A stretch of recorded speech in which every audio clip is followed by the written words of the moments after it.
Since the dawn of video games, there have been games based on superheroes. The fantasy elements of comic books, movies, and cartoons lend themselves perfectly to the escape video games can provide. One might say it's a match made in heaven. So, on today's episode of 5 Games, I present 5 retro games featuring superheroes. Batman the video game was released for the original Game Boy back in 1990. For the Dark Knight's handheld debut, developer Sunsoft actually created a whole new game more suited to the limitations of the hardware. The game is a fairly straightforward side-scroller, and Batman's main method of attack is actually a gun rather than his fists. It isn't true to the source material, but makes for a fine video game. Scattered through the levels are various weapon power-ups and downgrades, enhancing your gun's performance and bullet capacity. Like other early Game Boy games, our superhero is oddly proportioned and looks a bit short and stubby, but this only adds to the charm. More odd is the jumping itself, which is extremely floaty with some wonky momentum. However, once you get used to the unusual physics, you'll find a solid action game lurking within. Traveling through the movie-inspired set pieces is a lot of fun, and the game even adds in some Batwing levels and a forced scrolling level before the final face-off with the Joker. Perhaps most memorable is the terrific soundtrack. Sunsoft had a knack for 8-bit chiptunes, and Batman the video game for the Game Boy is no exception. And for me, the highlight of the entire game. While not the best Batman video game ever, it does have a lot of polish, and is overall quite enjoyable.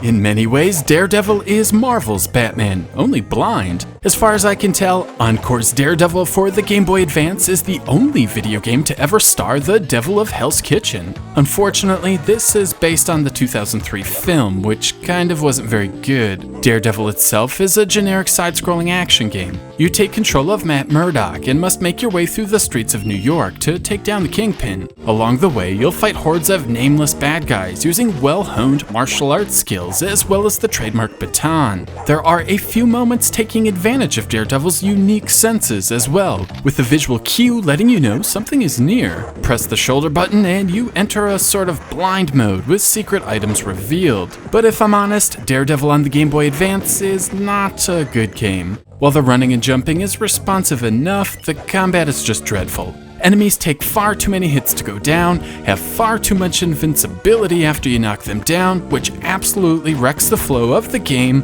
when you have more than one enemy on screen at once. Weak combat in a side-scroller is a deal breaker, and the generic sound and bland graphics certainly aren't doing the game any favors. Unless you are a die-hard fan of Daredevil, don't even bother.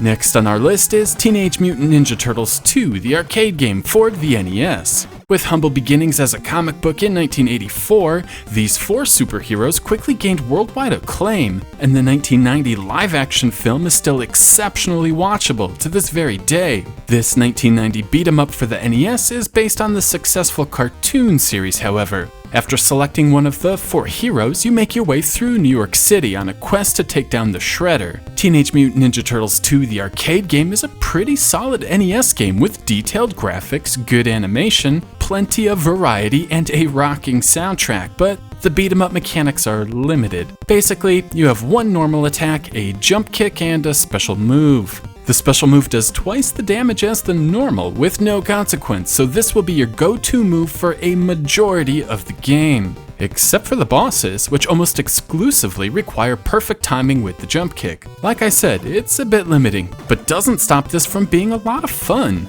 The hit detection is mostly solid, and learning the different boss patterns gives you a bit of 8-bit hard, where things seem impossible until you get the timing down. If you've got an NES and for some reason don't already own Teenage Mutant Ninja Turtles 2, the arcade game, you should definitely give it a shot.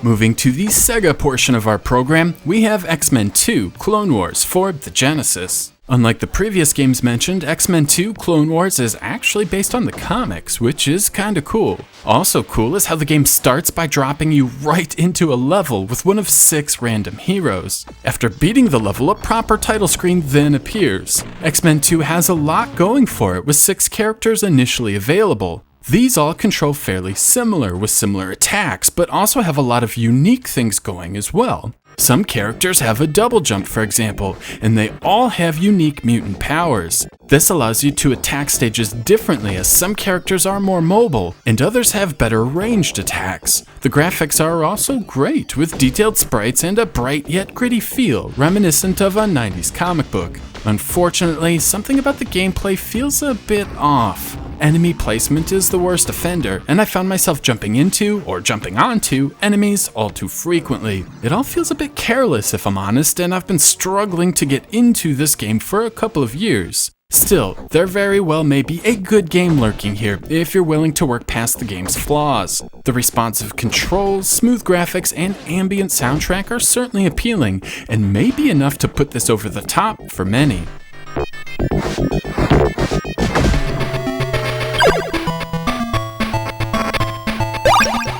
Last but certainly not least is Batman Returns for the Sega Master System. This was released in 1992, which of course means it never made it to North America, as the Master System had since expired. And this is a shame, because Batman Returns is definitely one of the better Master System games I've ever played. This starts with the music, which is surprisingly deep and layered for a Master System game, and with catchy melodies to boot. This is followed up with some excellent gameplay mechanics. Batman's weapon is his trademark Batarang, allowing him to dispatch foes from afar. Power-ups allow you to reach all the way across the screen, giving you incentive not to die, because having a fully powered-up Batarang makes the bosses much more manageable. Batman's other item is a grappling hook. This allows Batman to grab power-ups above him, swing like Spider-Man, and make his way through many vertical platforming elements. The swinging isn't the smoothest I've ever experienced, and dropping onto obstacles will be a frequent occurrence when you're getting acclimated, but it does give Batman Returns its own unique feel.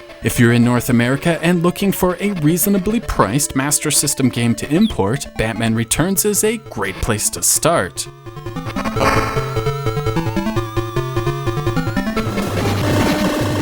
So there you have it, 5 retro superhero games on 5 different classic game systems. Now, this is not a definitive list and obviously not a best of, and there have been hundreds of superhero games released over the past 3 decades, so be sure to leave a comment and let me know some of your favorites.